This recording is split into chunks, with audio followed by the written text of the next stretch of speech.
राधे राधे दोस्तों and welcome back to my channel Purnima Keshav blog. प्रदोष व्रत रखने और इस दिन शिव का पूजन करने से महादेव अपनी विशेष कृपा बरसाते हैं। इस दिन व्रत और पूजा करने से जीवन के सभी दुख और संकट समाप्त होते हैं। प्रदोष व्रत के दिन पूजा करने से, व्रत का कथा का पाठ करने से और पाठ को श्रवण भी करने से आपको पूर्ण फल की प्राप्ति होती है। प्रदोष व्रत बड़ा विशेष और महत्वपूर्ण होता है और अगर उसमें से सोम प्रदोष पड़ जाए तो बात ही अलग है। प्रदोष व्रत हर मास में 2 बार यानी कि शुक्ल पक्ष और कृष्ण पक्ष की त्रयोदशी तिथि पर रखा जाता है। प्रदोष व्रत की महिमा शिव पुराण में बताई गई है। प्रदोष व्रत के दिन जो वार होता है उसी के नाम से प्रदोष रखा जाता है। तो आज सोमवार का दिन है, इसलिए आज को दिन को सोम प्रदोष कहा जाता है और सोम प्रदोष रखा जाता है। प्रदोष के दिन व्रत के साथ साथ विधि विधान से भगवान शिव और माता पार्वती की पूजा की जाती है। प्रदोष व्रत रखने और इस दिन शिव और माता पार्वती की पूजन करने वालों पर महादेव अपनी विशेष कृपा बरसाते हैं। इस दिन व्रत और पूजा करने से जीवन के सभी दुख और संकट समाप्त हो जाते हैं। प्रदोष व्रत के दिन पूजा के दौरान पाठ अवश्य श्रवण या पठन करना चाहिए। इस दिन पूजा के समय व्रत कथा पढ़ने से और सुनने से घर में खुशहाली आती है। तो चलिए कथा शुरू करते हैं। पौराणिक कथा के अनुसार एक नगर में एक ब्राह्मणी रहा करती थी। उसके पति की मृत्यु हो चुकी थी। वो विधवा असहाय थी। उसका कोई भी आश्रयदाता नहीं था। उसका एक पुत्र था, लेकिन वो पुत्र भी बहुत छोटा था, तो वह असमर्थ था अपनी माता की सहायता करने में किसी भी प्रकार से। वो इस अवस्था में अपने पुत्र के साथ घर घर भिक्षा मांगती थी और अपने पुत्र का भरण और पोषण करती थी। साथ ही भगवान में आस्था लगाकर नियम से प्रदोष व्रत करती थी और भगवान का पूजन किया करती थी और कथा पठन और श्रवण किया करती थी। एक दिन ब्राह्मणी गांव में भिक्षा मांगने के लिए निकल पड़ी। पूरा दिन वो भिक्षा मांगने के बाद जब घर की तरफ लौट रही थी तब रास्ते में उसने एक युवक को देखा। वह युवक घायल था और वो दर्द से कराह रहा था और उसके दर्द से कराहने के कारण ब्राह्मणी को उस पर दया आ गई और वो उसके पास गई। इसके बाद ब्राह्मणी ने घायल युवक को पूछा पर वो कुछ बता ना सका, तो वो अपने घर ले आई। वह जो युवक था वो विदर्भ का राजकुमार था। शत्रुओं ने उसके पिता को बंदी बना लिया था और उसके राज्य पर पूर्णतः कब्जा कर लिया था। इसलिए राजकुमार ब्राह्मणी के घर पर रहने लगा। राजकुमार को ब्राह्मणी ने हर प्रकार से अपनी सामर्थ्य अनुसार सेवा किया। उसकी चोट पर वो नित्य प्रतिदिन औषधि लगाती थी।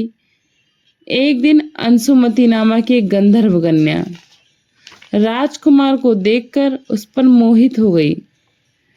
अगले दिन अंशुमति राजकुमार को अपने माता पिता से मिलाने के लिए लेकर गई। माता पिता ने जब राजकुमार को देखा तो राजकुमार भी उन्हें पसंद आ गए, क्योंकि राजकुमार थे ही इतने वैभवशाली, शक्तिशाली। भगवान शिव ने अंशुमति के माता पिता के स्वप्न में आए और उनको राजकुमार और अंशुमति के विवाह का आदेश दिया। उन्होंने कहा कि मैं चाहता हूं कि तुम अंशुमति और इस राजकुमार का विवाह कर दो।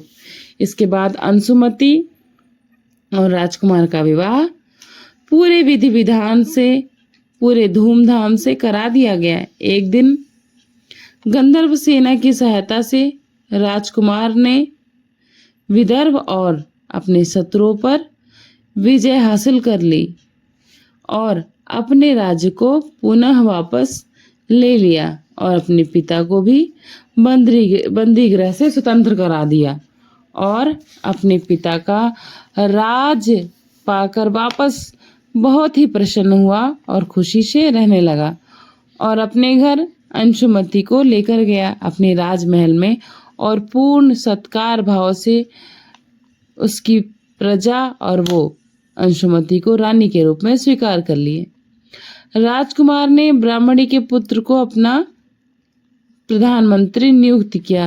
ब्राह्मणी का पुत्र मतलब जो वो विधवा स्त्री थी जिसने राजकुमार की सहायता की थी, जिसने उनकी सेवा की थी, उसके फलस्वरूप ब्राह्मणी के ऊपर जो कृपा हुई भगवान की, जो बिल्कुल निर्धन थी, जो भिक्षा मांगकर अपना जीवन यापन किया करती थी, अपने बच्चे का भरण पोषण करती थी, आज उसी के कर्मों द्वारा, उसी की लगन द्वारा, उसकी मेहनत द्वारा भगवान का आशीर्वाद उसको राजकुमार के माध्यम के रूप में मिला।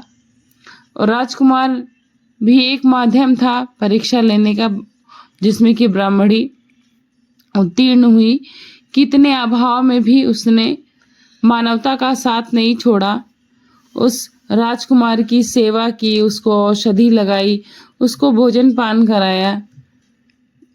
इन सब से प्रसन्न होकर भगवान ने आशीर्वाद दिया और उसके भी दिन लौट कर आए। ब्राह्मणी का पुत्र प्रधानमंत्री हो गया, माता की गरीबी दूर हो गई, वो विधवा माता भिक्षा मांगना छोड़ दी। ब्राह्मणी के प्रदोष व्रत के महात्म्य से राजकुमार और उसके यानी कि ब्राह्मणी के पुत्र के दिन बदल गए और वो बहुत ही खुश रहने लगे। तो इस तरह से महादेव अपने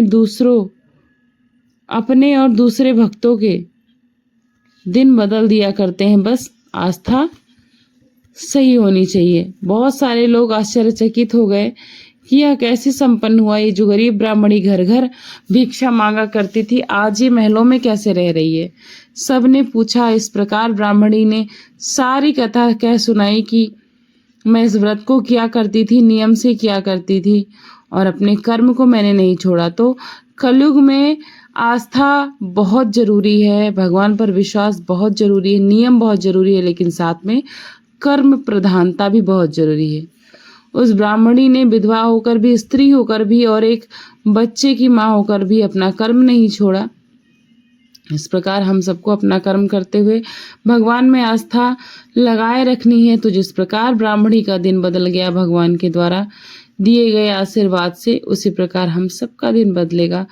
भगवान सब पर अपनी कृपा बरसाए रखें, इसी मनोकामना के साथ बस इस वीडियो को यहीं तक रखती हूँ और आशा करती हूँ आप सबको वीडियो पसंद आई होगी। इस वीडियो के माध्यम से चैनल पर नए जुड़े हैं तो चैनल को सब्सक्राइब कर लीजिएगा, वीडियो को लाइक करिएगा, फ्रेंड्स एंड फैमिली के साथ ज़रूर से ज़रूर और ज़्यादा से ज़्यादा शेयर करिएगा। कमेंट बॉक्स में आप लोग कुछ भी लिखना भूल जाते हैं, जबकि मैं आप लोगों को बता दूं ये नया फीचर्स आया है, शायद आप लोग को नहीं पता होगा, तो याद दिला दूं कि कमेंट बॉक्स में कुछ भी लिखना बिल्कुल फ्री है। तो हर हर महादेव लिख देंगे, इससे हमारा और आप सभी का कल्याण होगा।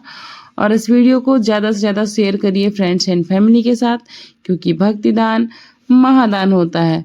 तो बस इस वीडियो को यहीं पर समाप्त करती हूँ। Thanks for watching. Purnima Keshav blog. मिलती हूँ नई जानकारी के साथ नेक्स्ट वीडियो में।